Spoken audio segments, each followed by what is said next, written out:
Welcome to another Clouded Out audio blog. If you've been watching the mainstream media as of late, it appears that regardless of what Trump does, it is never enough. He just can't do anything right. Tax cuts are crumbs, unemployment means little, and in the latest, talks with North Korea makes America appear weak and feckless. Despite what the mainstream media says, it is felt that it is about time to at least start looking at the optimistic side of things. Sure, the US didn't get everything it wanted out of the talks, but it was definitely a start and an unprecedented event. So let's analyze what the exact effects of the talks really are. Regardless of what Trump does, he cannot seem to do anything right. From short-term record low unemployment, and a record low for black unemployment, to tax breaks, to wanting US allies and foreign trade partners to level the scales on the trading tariffs, Trump is always the one to blame. Sure, unemployment is not everything, as was discussed in the Unemployment Nearing a 50-Year Low article, and the tax breaks are likely too little too late in terms of economic bolstering and wage growth. Yet, letting countries charge 100 to 200% on U.S. exports while the U.S. charges nowhere near the same is far from just bad economic and diplomatic policy. It's ludicrous. In fact, the United States charges more on imported clothing than anything else. So what is the latest thing that Trump is being blamed for that is all wrong? Well, his agreement and talks with North Korea, of course. Talks between North Korea's leader Kim Jong-un and President Donald Trump took place on June 12, 2018. The meeting marked the first time a president of the United States actually sat down with a dictator from North Korea, making the event truly historic. The most important takeaway from the meeting is that both countries seek peace. After months of growing hostility that could have easily led to nuclear war between the two countries, tensions lessen as both Un and Trump come together to resolve their differences. At the conclusion of their meeting, during a press conference, Trump said, "We're prepared to start a new history, and we're ready to write a new chapter between our nations."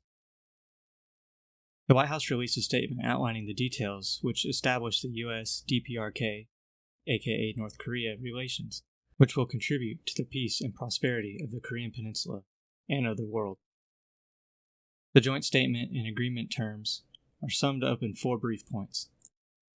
Firstly, the United States and the DPRK commit to establish new U.S. DPRK relations in accordance with the desire of the peoples of the two countries for peace and prosperity. Secondly, the United States and the DPRK will join their efforts to build a lasting and stable peace regime on the Korean Peninsula. Thirdly, reaffirming the April 27, 2018 Panmunjom Declaration, the DPRK commits to work toward the complete denuclearization of the Korean Peninsula. And lastly, the United States and DPRK commit to recovering POW and MIA remains, including the immediate repatriation of those already identified. The statement goes on to say, having acknowledged that the U.S. DPRK summit, the first in history, was an epochal event of great significance in overcoming decades of tension and hostility between the two countries, and for the opening of a new future, President Trump and Chairman Kim Jong-un commit to implement the stipulations in this joint statement fully and expeditiously. The world will be looking forward to the follow-up negotiations and seeing that these stipulations are carried out.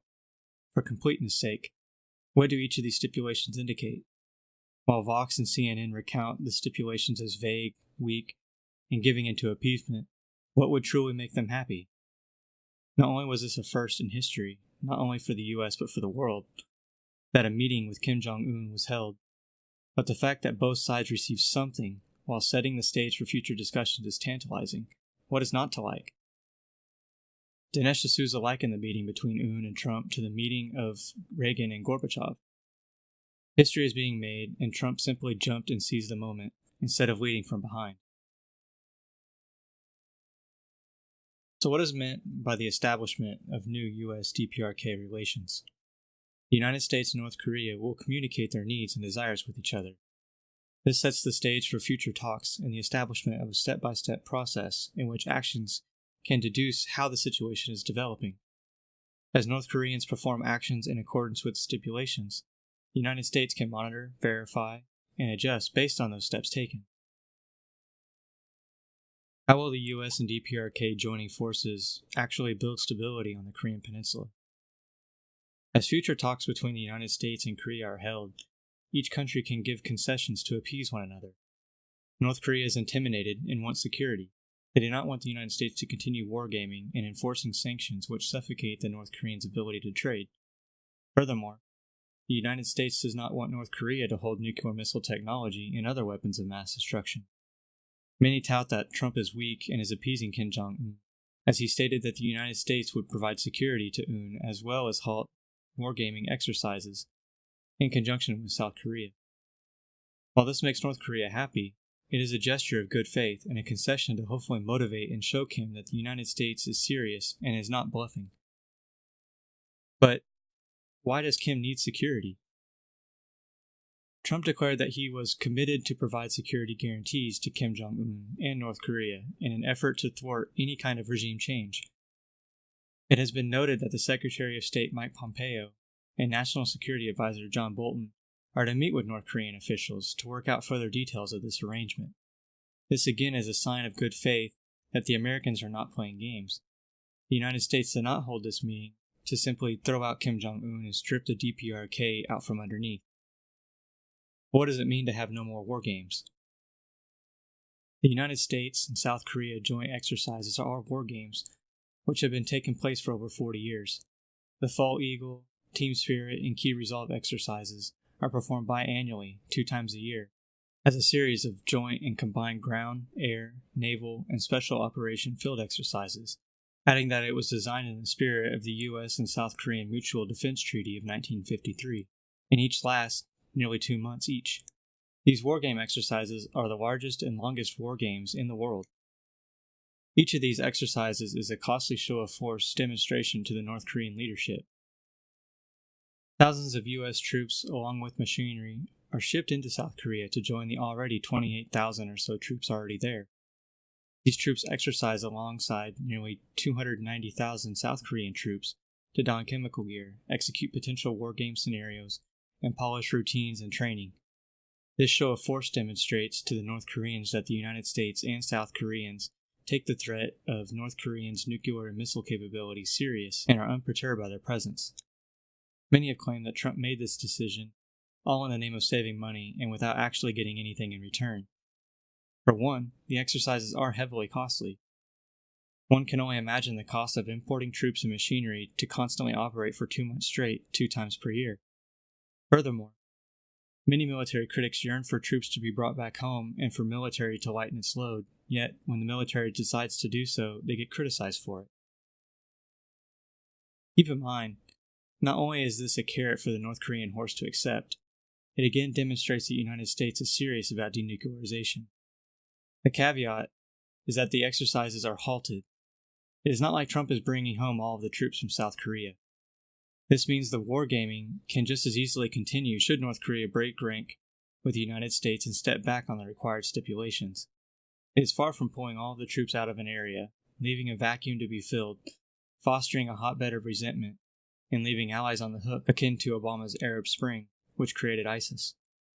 Agree to disagree, but Trump simply turned off a water faucet which could just as easily be turned back on, and he could even add heat to that water if Kim Jong-un desired to be burned.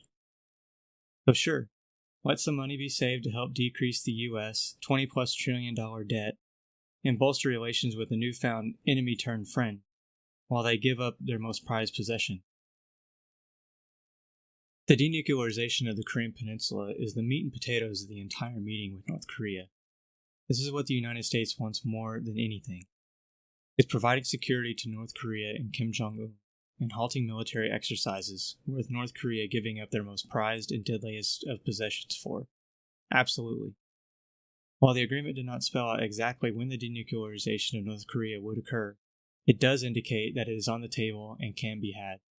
One must take small steps when entering uncharted territory. Trump conceding a few simple concessions to not only demonstrate the U.S. commitment and seriousness in the matter, but to establish a pipeline for future steps and actions to be taken, which ultimately will attain a lasting peace and denuclearization which has never been done, is paramount. While many can preach that Trump is not the deal maker he claims to be and makes the U.S. look weak, he is in fact winning. However, if North Korea backtracks and resumes their previous ways, then yes, it makes Trump look like a fool and likely weak. But until that happens, a historic shot at peace on the optimistic side, while giving up very little in terms of real power, speaks volumes. What is meant by the recovery of POW and MIA remains? While not much has been said about this, the agreement to allow the United States to retrieve their POW and MIA remains is a huge win for the people and families of America. According to the National Committee on North America, several United States military personnel missions have been attempted from 1993 to 2005 to recover the POW and MIA remains. These attempts were halted due to safety concerns and unscientific collection of the deceased. It is estimated there is 7,697 American personnel who are unaccounted for. The ability to recover these remains not only indicates that the North Koreans have a heart and are also appeasing the United States, it will likely provide closure for nearly 7,697 families throughout the United States. It is hard to put a price tag on peace of mind, at least for those families.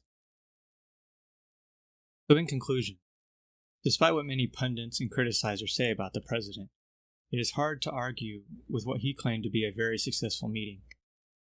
Not only was the meeting unprecedented, where two enemies came together as potential future friends, gains and pipelines were established to nourish the new friendship towards peace and prosperity.